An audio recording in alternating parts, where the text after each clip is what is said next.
A long time ago, there was an ancient Greek king named Hieron. As kings often do, he ordered his goldsmith to make a golden crown. The goldsmith created one, but the king had his doubts about the purity of the gold that had been used.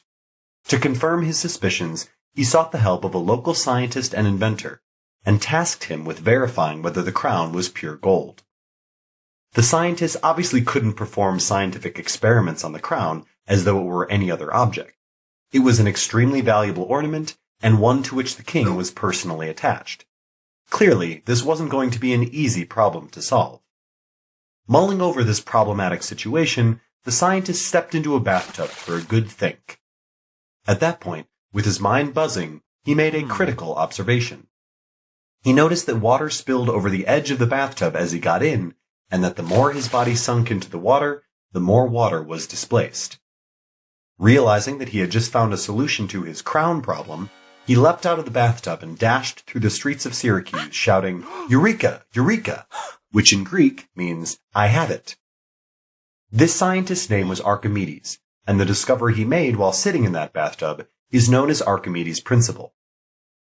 When Archimedes got into the bathtub, he realized that as more of his body was submerged in water, the more water would spill over the bathtub's edge.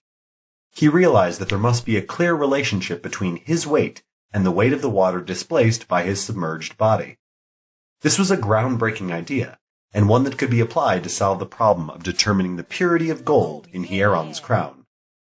Since a crown is an irregularly shaped object, its volume cannot be measured as easily as you might measure the volume of a cylinder or a cube. Furthermore, it was the king's crown, which meant that Archimedes had to test it without damaging it in any way. From his own bathtub, he realized that if he put the crown in a water-filled container, it would also cause water to spill out the sides. The key here was that a crown made of pure gold would spill a different volume of water than one that wasn't pure gold. Why is that? Because density equals mass divided by volume. Quite simply, this means that the higher the density of a substance, the lower its volume. Archimedes knew that gold was more dense than silver or any other metal that the goldsmith could have used to make the crown. Therefore, a crown made of pure gold would displace less water than a crown that wasn't pure gold and had added metal impurities. Overwhelmed by this sudden realization, Archimedes leapt from the tub and dashed through the streets of the city to the king's palace, shouting the now famous word, "Eureka!" briefly forgetting that he had no clothes on. Archimedes' principle applies to all fluids, and is therefore a vital tool for many disciplines, as it provides an accurate and convenient method of measuring the volume of irregular objects, such as a crown, a rock, or even much larger items.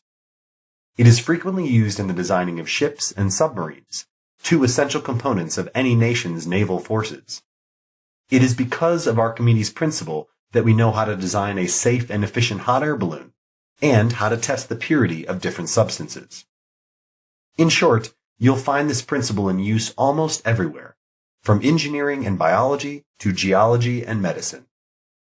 The man who first postulated the principle, Archimedes, was an extraordinary scientist and mathematician. Not only did he solve the king's problem concerning the crown's purity, but he is also known to have designed a death ray by reflecting sun rays off gigantic glasses at the ships of invading enemy forces and setting them on fire.